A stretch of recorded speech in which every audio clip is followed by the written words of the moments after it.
Hello everyone and welcome back to WolfQuest The Lost Tales, and I do apologize for the couple weeks delay there. I actually went out of town, and right before I went out of town, right when I was sitting down to do all my pre-recording, I got sick and I almost lost my voice. And that meant we didn't get WolfQuest, so I'm sorry for that, you guys, but we are here now, and we're going to be jumping in with our next storyline, and we're going to be playing on challenging because the wolf you guys have voted for is Smokey, Son of Night. So, Smokey, we're going to see him in just a minute here, is actually a pretty interesting character. He has a very dark coat, much like his father and mother do, but he was actually almost taken by an eagle at a very young age, and yeah, we barely managed to avoid that, but that's exactly what his challenge centers on. He is going to have to fend off at least 3 eagles, and that means actually chasing them off, not just letting them fly away, over the course of his playthrough here, so that means we need to get moving, get to the pup raising stage as fast as possible, and be able to chase off those eagles so that he can complete his challenge. If we don't find 3 eagles, then yeah, that could be a problem. But usually that's not too big of a problem. They do show up fairly frequently, it seems like. We just might have to kind of camp out in the area right in front of the rendezvous site for a while if we don't manage to chase off enough beforehand. So, we need to basically, our goal there is to just try and get all 4 pups safely to the rendezvous site. Again, if we lose a pup, then that's also going to cause us a problem, and we're not going to be able to complete that. So we kind of have 2 objectives there. We can't let any pups die for any reason, and we also have to chase off 3 eagles. But we're going to go ahead and get started. We're going to head into the forest and try and do some hunting. I'm going to move pretty quickly here. And yeah, we definitely want to get through this as quickly as possible so that we can get to that stage. Now, I'm going to try doing something a little bit different with the hunting in the next episode here, and you guys will have to tell me if you like that. I'm actually going to just skip it entirely. Usually we have the hunting montage, but we've been doing that probably for I don't know how many playthroughs at this point. We've done it every season, and every time we've had a Lost Tales playthrough that has involved raising pups. I think I'm going the wrong way, yep. And so we have a lot of hunting montages, so unless something particularly spectacular happens, I'm just going to go ahead and skip through it. You guys will have to tell me if you like that approach or not. We can go back to doing the montages if you like them, but I don't know. I feel at this point that we've had so many of them and that the hunting in this is always so similar that it might just not be worth it at this point, so we'll see. I'm going to let you guys make that call once you've seen how that looks in this, when it actually plays out. Oh, that's, ow, no. I thought we were far enough away, darn it. That's one thing that's very frustrating about this version of WolfQuest is that the prey animals, they can hit you from a little ways away, and if you don't get out of the way in time, then yeah, you still take damage. And that goes the same for predators too, so that's definitely something that I'm hoping will be better in WolfQuest 3. We know they're having a more advanced system for hunting and fighting in general, and hopefully that means it's going to be less likely to just run past an elk and get kicked in the face as you do that. But anyway, we're going to continue on here, just do as much hunting as quickly as we can. We want to try and get the proper amount of experience so that we can find a mate and move on in this episode, because otherwise we're going to run into time constraints. Usually when we have these playthroughs, unless we have a specific amount of actual time that we have to abide by, the time limit is just generally don't push the 20-minute episode mark by too much. If it ends up being 25 minutes because you had one last little thing to finish, then sure, that's fine. But for the most part, I'm trying not to, like, stretch them all into 30-minute episodes if possible. Ow. So we do want to make sure we get a move on in this episode. Usually finding a mate isn't what's difficult, and of course that time period does exclude the hunting because that's a little bit different. When we winter hunt, that takes a significant amount of time, and so it's not an easy matter to factor that in.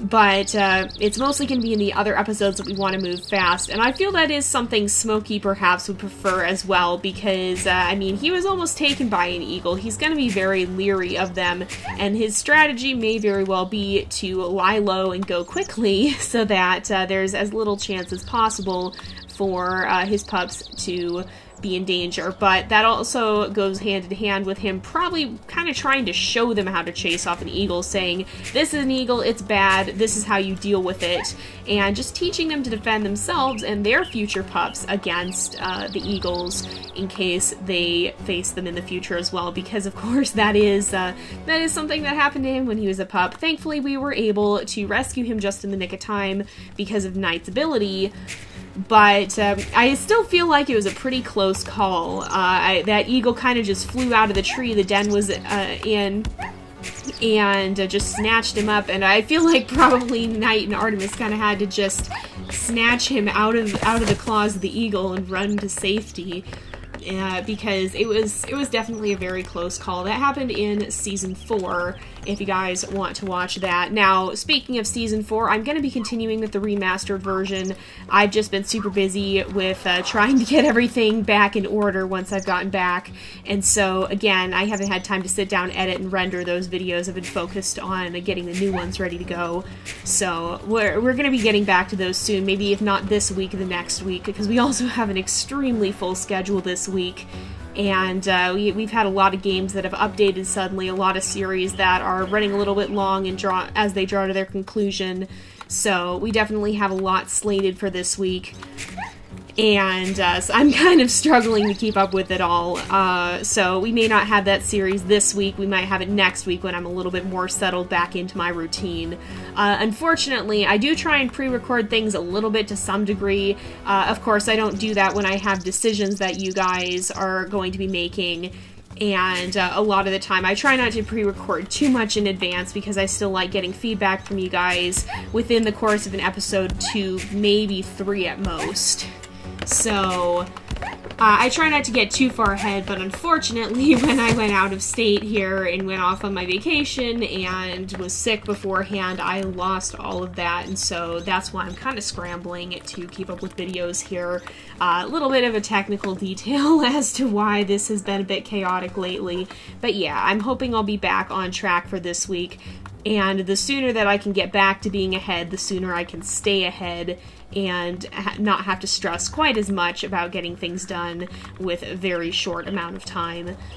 So until then, I'm going to be postponing some of the stuff that is going to be taking up some more of that time. So it does take a fair amount of time to edit those episodes. I have to go back through the old footage and do a lot with that. It's a little bit more intense than my regular... Where did the Algird go? But it is a little more intense than my regular videos, and so for the time being, I'm gonna just put that series on pause for a week or two while I get the rest of everything sorted out, and then we'll be back to it. I'm still hoping we'll finish it pretty quickly here, but we still don't have a release date for WolfQuest 3, and so I can't really give you a metric as to how the two are going to coincide. I'd like to have it done beforehand, but we still have a lot of episodes left, and I don't know. We'll see. In the one hand, it'd be good if WolfQuest 3 comes out that soon. On the other hand, it'll be interesting airing that at the same time as WolfQuest 3 stuff, so I don't know exactly how that's going to work out. It all depends, and I'm sure the team will be announcing more details as we near the release and as they can provide a better official estimation of the official release. But I mean, the more you watch the devlogs, the more you can see that everything is coming together into a cohesive whole, and of course, with every day that goes by, that's one day less until it comes out, so it's definitely coming soon. It's just a matter of how soon that we're not quite sure about. And I'm sure the team will announce more info as we get even closer to that. As soon as they're able to confidently estimate a release date, I imagine they will give us one. But I know they've had to push things back so much that I'm sure they don't want to say something too early and then have something come up last minute and oh no, it's getting pushed back again. So it's going to depend on when they feel they can give an accurate release date, not something that could easily be subject to something random and unforeseen popping up, as it unfortunately so often does in the world of game development. Whenever you're working with any sort of code, there's always going to be something that doesn't work as anticipated. And while a big purpose of the beta testers is to test and find that, it does mean that often it takes longer than anticipated. And it's certainly not going to be bug-free by the time it gets to the hands of the public. So even when you guys get WolfQuest 3, you're still going to have to keep an eye out and just see if anything pops up. Us beta testers do the best we can. We try our hardest to find as many bugs as possible, but some of them are just too rare or too specific to get caught during testing. And so if you do happen to run across a bug of any sort, then make sure you report that to the team, because they do try to fix most bugs as soon as they can. And oftentimes there are a few that will slip through the cracks, especially as the game continues to update, because every time they introduce new content, there's going to be some chance of things not working quite right. I think that's one misconception about games that go through a beta period, is that, oh, they had beta testing, they must be perfect. No, they're not. They're still going to have some issues from time to time. There's just not going to be nearly as many issues as there would be if there was no beta testing period. If the game was just released as is, there would be a ton of bugs and glitches, and basically then the next several months would be the team fixing stuff that the player base finds. That's how games like Saurian or Niche do things. They have pretty much an open beta where the player base acts as the beta testers and is responsible for reporting bugs. And that can work in some cases, but it can also lead to a lot of really frustrated players. If you saw our latest Saurian playthrough, you know we ran into some pretty problematic bugs and glitches, and it makes it harder for the player base who plays for enjoyment to enjoy the game. Whereas when you have beta testers who are playing it to test, that's a little bit different. So I talked more about that in the blog that I did on the WolfQuest channel, but yeah, that's kind of the gist of things. As official beta testers, our job is to find and catch that stuff. It's a little different for when you're playing for fun or playing for story or anything like that. Things tend to be a lot more frustrating when something goes wrong if you are playing for a storyline or for entertainment, rather than if you're playing to test the game and provide feedback. So that's something that is different here. But yeah, even games that go through an official beta period are certainly not going to be glitch-free.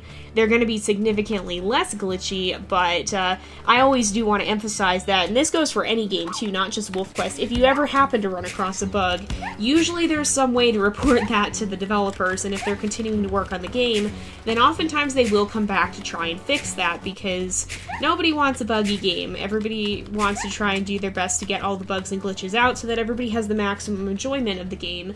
And so unless something happened, like the devs are no longer working on it or whatever, then for the most part, you're going to want to report those bugs and glitches so that the developers can take care of them and they don't affect other people. Regardless of whether the game has a beta period or not, that's always just a nice, courteous thing to do, and it helps the developers a lot, because then they're getting good feedback on, hey, this thing isn't working quite right, and then they actually know where to look and what to fix. We've run into our fair share of bugs and glitches in different playthroughs in different games as well, and I always do try to report that. Oftentimes I'll send in the video and tag the devs and say, hey, so while I was recording, this thing happened, and you might want to take a look at that. And usually that does give them some good feedback on perhaps where something's going wrong and how they might be able to fix it.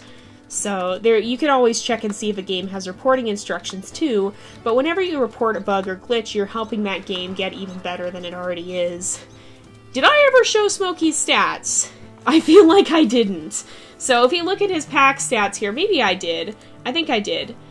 You can see, oh, I showed them when I went to get his experience, but we now have 800 experience. But he has 35 strength, 50% stamina, and 65% speed. So he is a pretty fast wolf, and he's going to need that if he wants to be able to keep up with the eagles. So that was a little bit of a tangent there, but I feel like it's an important topic to cover, because too often I see players going, oh no, there's a bug in this game, that's awful, and they don't do anything about it. And pretty much if all you do is complain somewhere that a bug exists, that's not necessarily going to reach the developers. They may not even see that post depending on where you're posting it. And it's a lot better to figure out what the game's actual bug reporting procedure is and then send that bug into them in an official report and give them whatever data they might need to be able to fix it. So that's just always a nice thing to do, and I feel like that topic doesn't really get covered too much, and so I wanted to talk a little bit about that while we're here.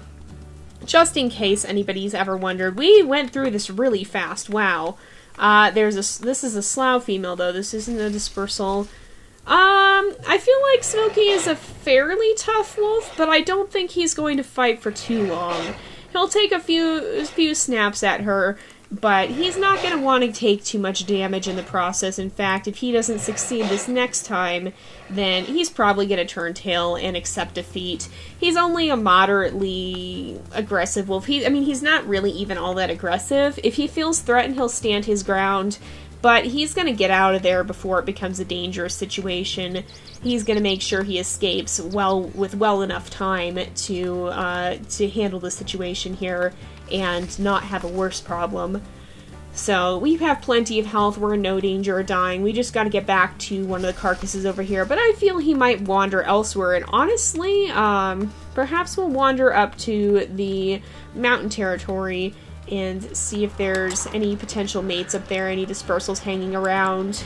I know we go up there a lot, but I feel like he's kind of the sort to be more of a drifter, so if he gets chased off, he's gonna go roam somewhere else. And when it comes to the wolves and the different packs in this game, oftentimes I will, I do tend to avoid certain territories, so I don't really want to send him to the druid territory right now because he definitely has druid ancestry, and so it wouldn't really make sense for him to be poking around a pack that he knows he's distantly related to, but at the same time, it might not be entirely harmful because there could be other dispersals not from the druid pack hanging around looking for mates potentially from that pack. So even though I do avoid certain territories, I'm not above necessarily going to them. We just have to be kind of careful about how we do that, and so oftentimes I'll try and evaluate how much a wolf looks like it actually is from that pack versus another lone wolf that's hanging around. A big part of why wolves instinctually disperse is to avoid the possibility of inbreeding, because of course if they're from a pack that's a family, all the wolves in that pack are going to be siblings, parents, or whatever, and so that's not somewhere they're going to be seeking a mate. So wolves will leave and they'll find a mate somewhere else that's hopefully not that related to them, and they'll start a new pack, and then that cycle continues, and that keeps the genetic lines pretty fresh and pretty clean. Now, granted, in smaller populations at some point, you're going to see some distant relations kind of intermingling, but usually by that point it's going to be such a distant relation that there's going to be no negative genetic implications or any of that. So that's a lot of the reason why wolves instinctually do disperse. Now, they're not consciously thinking, I'm going to leave so that I can find a mate that's not going to be related to me, but that's not how they're thinking about it. They're saying, okay, my instincts are telling me to do this, so I'm going to do this. But that's probably why those instincts exist. It's to actually get them out in the world and away from their family so they could find a wolf that'd be a viable mate. Now, speaking of mates, we actually do have a dispersal female here. Okay, she looks like a brown wolf. And does she have mange? It doesn't look like she does. Some of them do, and I always try to be a little wary of that because, of course, we want a mate that's going to be in good health. And in this version of the game, there's really no difference between mates, and so sometimes you kind of have to find reasons to differentiate between them so that it's not always the first wolf we meet is going to be our mate, because that's not really how it works. Wolves have to be a little bit choosy if they are going to want their pups to survive. They have to find a strong mate that's going to be able to help them care for them, and that's going to have good genetics to pass on. But I think she seems like a pretty good wolf. She's not sickly or anything, no mange. She looks healthy. And so by all the factors that we have in this game, I think we'll go ahead and start the courtship ritual here and perhaps see if she would like to be our mate. Now, I'm definitely looking forward to this system getting an upgrade in WolfQuest 3 because it does feel very rigid here. And again, this game was made for significantly older computers, and so they didn't really have the means to make a better system at the time the game was created. They were only starting to have that around the time that WolfQuest 2.7 came out, and of course at that point they weren't completely rehauling the game. They were just revamping it somewhat and creating a better, less buggy, more detailed version of it. With WolfQuest 3, because they're doing a complete overhaul, they have the chance to entirely rework this system, and it definitely seems like it's going to be a significant improvement and give us a lot more reason to choose or not choose mates, rather than just, do they seem healthy, do they have mange or not? Because right now there's really no personality, context, or anything that we can gather from this that would determine whether or not this will be a good mate. So I'm very excited to see that system going from something that works to something that's going to be even better. As for a mate name, I feel like a good corresponding name for Smokey would actually be Ash. So we're going to go ahead and name her Ash and leave the arena. We're now done with the quest to find a mate. We found one, and Smokey and Ash here are going to be heading off to the Slough Creek area, and we will see them next episode when they get there, where they will be starting the next step of their journey.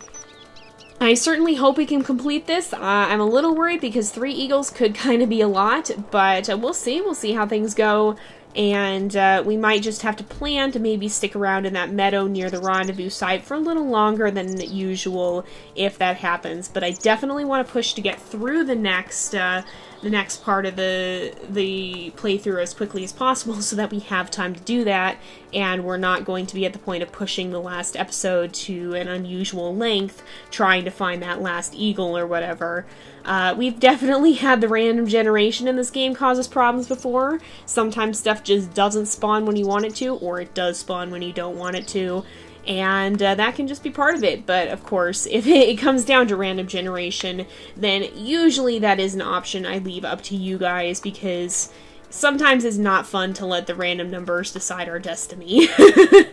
I feel like it's more fun when things go wrong because of a direct consequence of our actions. Maybe we took a risk we shouldn't have, and it panned out badly, or we weren't quite fast enough to respond. I'd much rather have something happen because of that than because RNG caused us problems. I don't like that. I like having a direct cause and effect in games. So, but anyway, we're going to have these guys head off to Slough Creek, and we'll see them in the next episode, but for now, we're going to go ahead and end off here. So, thank you guys so much for watching. I hope you've enjoyed the episode. Don't forget to like and subscribe, and I will see you guys next time. But until then, this is Jay, over and out.